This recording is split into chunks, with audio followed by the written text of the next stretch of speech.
Hello tout le monde, j'espère que vous allez bien. Quant à moi, je suis ravie de vous retrouver pour une nouvelle vidéo. Aujourd'hui, on va parler de vos pires expériences en boutique. C'est vrai que souvent, le luxe peut avoir une mauvaise réputation. Bien évidemment, ce genre de cas reste normalement anecdotique. Il y a de très belles expériences en boutique de luxe et d'ailleurs, je vous ferai une vidéo sur mes meilleures expériences. Mais là, vous avez été très nombreux et nombreuses à me faire des témoignages où malheureusement, ça s'est mal passé. Donc, c'est parti!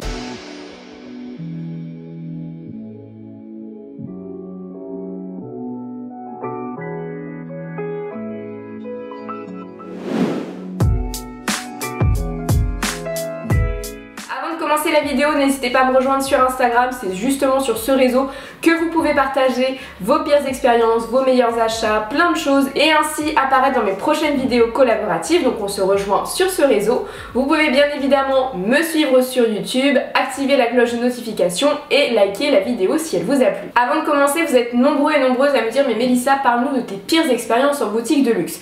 Alors malheureusement je ne peux pas vous faire ces vidéos tout de suite pour le moment, je vais vous expliquer pourquoi. La première chose c'est que ma page et généralement en tout cas mes habitudes de consommation c'est que je vais plutôt acheter du vintage, donc forcément je me rends pas en boutique, je vais pas avoir cette expérience boutique de luxe. Et quand je me rends en boutique de luxe, je vais dans des boutiques bien précises avec des conseillers, des conseillères bien précises, puisque quand vous êtes déjà client, vous avez votre conseiller ou votre conseillère personnelle, donc généralement, et même tout le temps j'ai envie de vous dire, ça se passe très bien. La deuxième chose, étant RH dans un groupe qui gère justement des boutiques de luxe en France et à travers le monde, moi je vais avoir la vision de l'autre côté du miroir, à savoir des anecdotes avec des clients ou avec des conseillers de vente. Donc c'est vraiment une toute autre expérience et vous imaginez bien que étant encore en poste actuellement, c'est très compliqué d'un point de vue confidentialité de vous en parler, mais c'est prévu, je vous en parlerai. En tout cas aujourd'hui on se concentre sur vos pires expériences. J'ai reçu énormément de témoignages, donc déjà un grand merci. Malheureusement la vidéo durait 5 heures donc j'ai dû faire un choix. Il y a vraiment des boutiques qui sont revenues énormément de fois, donc au moins ça vous permettra de vous donner une idée sur les boutiques où vous avez plus de risques d'avoir une mauvaise expérience. On commence avec un premier témoignage chez La Vallée Village et plus précisément Gucci.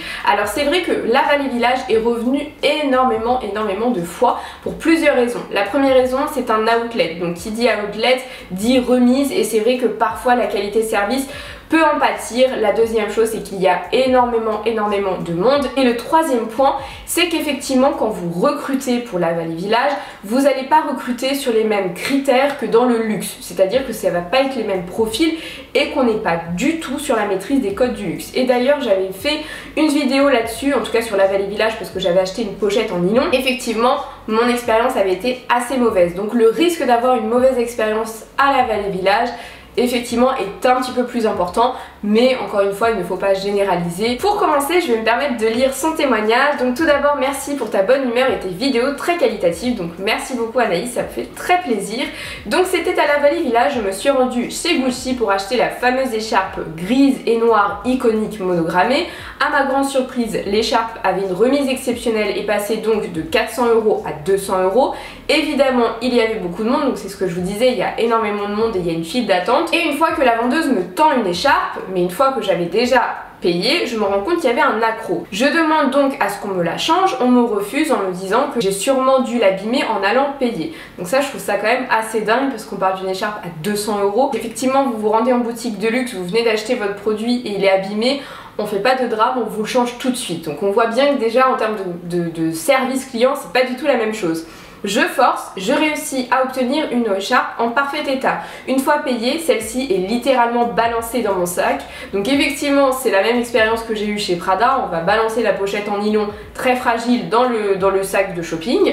Et j'ai dû batailler pour avoir un dust bag ou bien une pochette de protection car il pleuvait. Je trouve que même si l'article est peu cher et en plus de cela en solde, 200 € ça reste un budget. Et à ce prix, on attend un minimum d'accueil et de service clientèle. Alors c'est vrai que je suis complètement d'accord avec toi, c'est vrai que déjà 200 € c'est une forte somme. Une écharpe, comme je vous l'ai dit, c'est très fragile. Ça fait souvent d'ailleurs partie de vos pires achats parce qu'il y a des accros. Autant pour les carrés de soie, je sais que j'ai des carrés de soie Hermès qui ne s'abîment pas et qui ne bougent pas dans le temps, autant les écharpes c'est assez fragile. Donc effectivement je te comprends totalement, on aurait pu au moins te le mettre dans une pochette plastique pour éviter la pluie, qu'elle soit froissée et qu'elle soit abîmée parce que le sac en carton ça reste quand même susceptible d'abîmer l'écharpe. Mais en tout cas ça mérite pas ce service client qui est justement très ressemblant et vous avez été nombreuses à me le dire et c'est vrai, je suis d'accord avec vous. Le service client à la Belle et Village il est quand même très proche d'un service client en fast fashion et même si c'est remisé, on reste quand même sur des sommes importantes. Autre boutique qui est énormément revenue dans vos pires expériences, c'est la boutique Louis Vuitton des Champs-Élysées. Alors déjà, dans un esprit général, je vous déconseille les boutiques de luxe au niveau des Champs-Élysées pour plusieurs raisons. La première, c'est qu'effectivement, ils sont plutôt habitués à une clientèle touristique et non plus à une clientèle française. Donc effectivement, le service client est pas top top. La deuxième chose, c'est que ce sont des boutiques iconiques, donc elles sont très fréquentées et il n'y a pas toujours assez de conseillers de vente et donc du coup, on peut effectivement complètement pas s'occuper de vous. Et la troisième chose, c'est qu'effectivement, on est moins sur un côté cocooning, on est sur des boutiques qui sont très grandes, très volumineuses, avec beaucoup de vigiles et c'est vrai qu'on a un peu tendance à vous scruter, à vous zioter et à croire finalement que vous avez l'intention de voler des produits. Donc c'est pas du tout une expérience qu'en tout cas que moi j'apprécie et je vais plutôt choisir des boutiques plus cachées. Par exemple, vous savez que je vous en parle très souvent, mais la boutique Louis Vuitton de Saint-Germain-des-Prés, c'est vraiment celle que je préfère, c'est celle où je vais systématiquement. Donc il s'agit de Maëlys. Donc ma pire expérience en boutique de luxe s'est passée à Louis Vuitton des Champs-Élysées. J'ai reçu en cadeau l'année dernière la pochette accessoire NM monogrammée et ma soeur voulait compléter le cadeau en m'offrant la bandoulière qui va avec. Déjà le premier point, l'attente était longue devant cette boutique très fréquentée. Bah, effectivement, c'est ce que je vous disais, ça fait partie des flagships parce que même dans le luxe on a des flagships. Si tu ne sais pas ce que c'est un flagship, n'hésite pas à regarder ma vidéo sur le vocabulaire luxe et retail où vraiment je donne toutes les définitions. Et donc une dame nous accueille et s'occupe de nous. J'étais avec mes deux sœurs et mon chéri. Cette conseillère était très pressée, elle nous a proposé ni à boire ni de nous asseoir. Alors en ce moment en période de Covid, c'est normal que l'on ne vous propose pas à boire, c'est assez touchy au niveau des normes, donc ça c'est normal. Par contre, de pas s'asseoir, quand vous avez le temps et qu'il n'y a pas trop de monde et qu'il y a de la place dans la boutique, normalement on vous fait asseoir, en tout cas on vous isole pour que vous soyez plus apte, en tout cas vous soyez dans un esprit un petit peu plus cocooning. Donc puisqu'elle n'avait pas le modèle que je souhaitais, elle a voulu me vendre un modèle totalement différent. J'ai à peine pu lui poser des questions ou toucher les bandoulières qu'elle avait tout rangé et elle n'a même pas proposé non plus de commander celle que je souhaitais. Je lui ai donc demandé de localiser les boutiques où il y avait cette bandoulière en question et j'ai pris la décision de partir. Le service n'était pas du tout à la hauteur de Louis Vuitton. Alors c'est vrai que même si Louis Vuitton est revenu très régulièrement, je peux vous assurer qu'en termes de qualité de service, normalement on y est.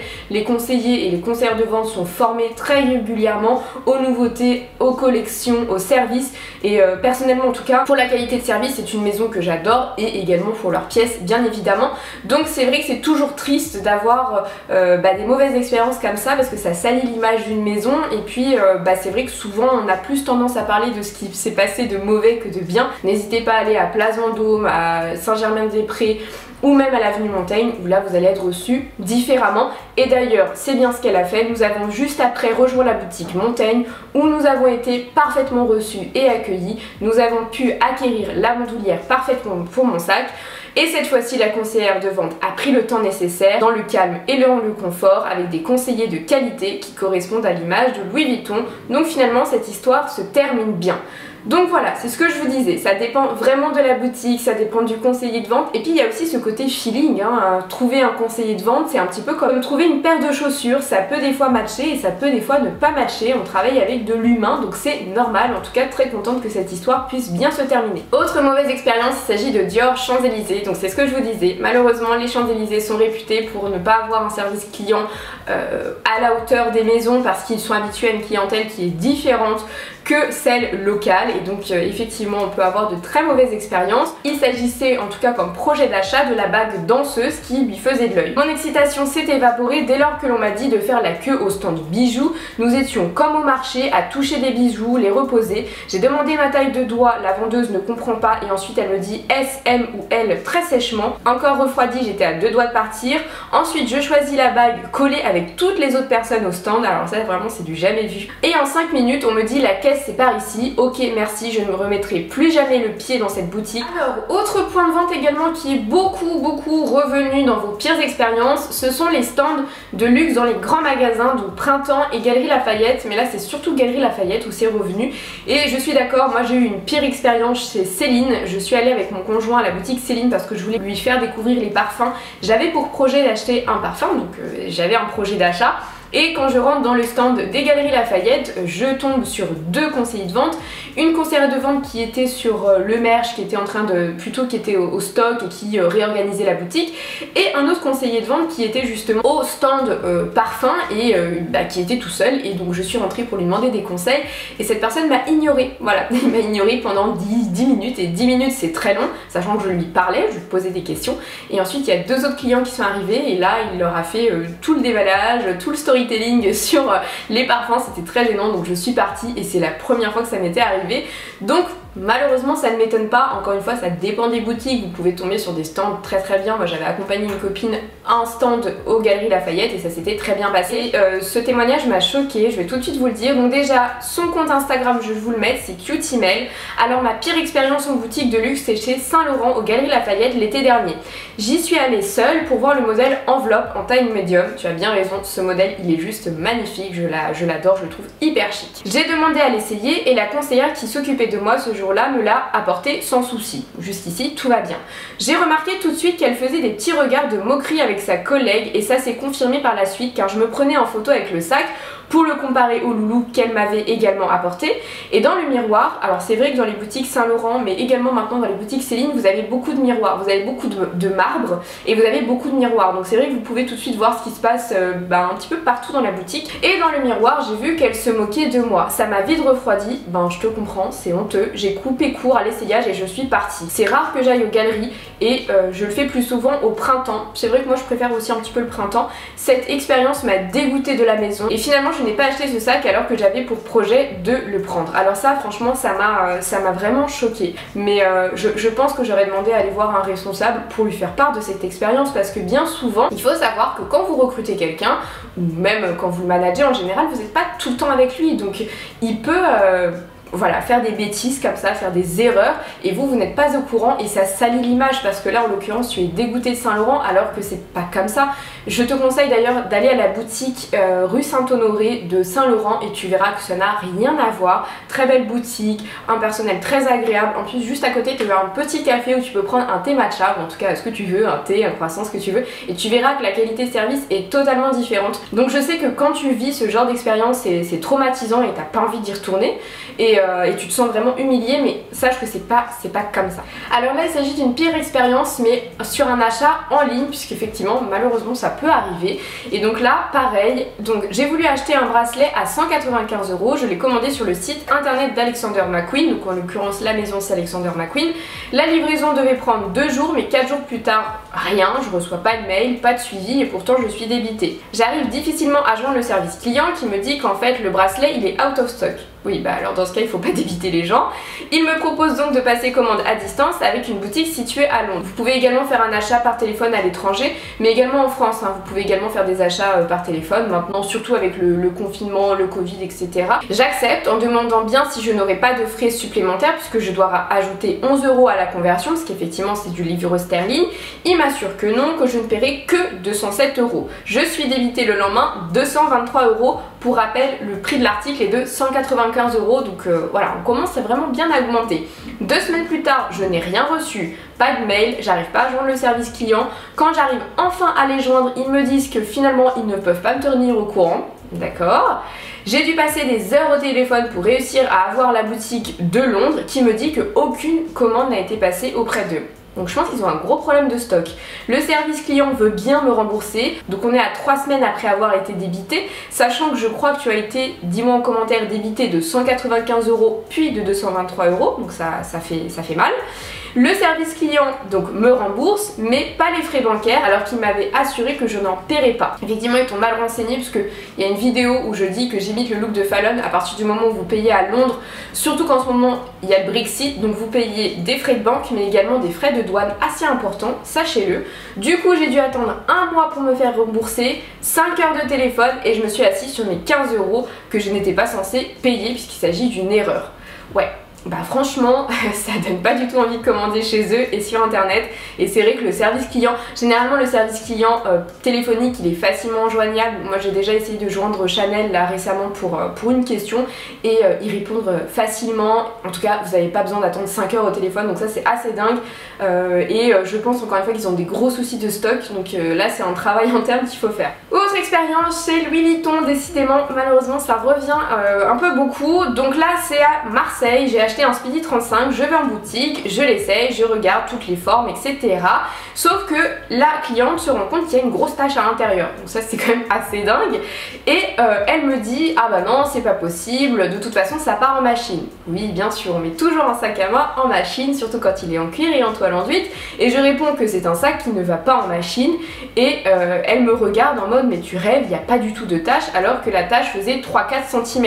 Donc je râle en lui disant que non, je préfère qu'elle m'en commande un nouveau. Elle était bornée en me disant qu'il n'y a pas de tache. Donc je pense que ça devait être assez sympa comme moment, parce que ça devait être assez énigmatique. Je lui dis que je ne le prendrai pas et donc c'est là qu'elle a finalement accepté de m'en commander un autre. Je trouve ça fou et honteux.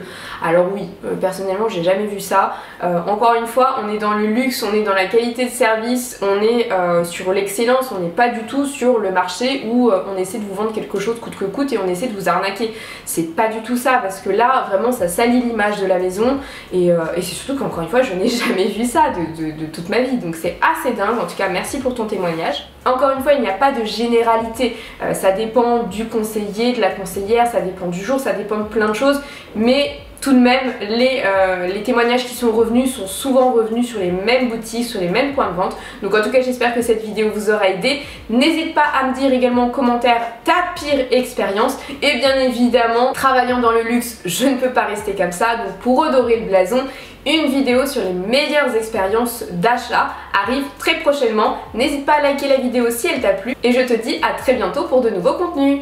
Bye bye!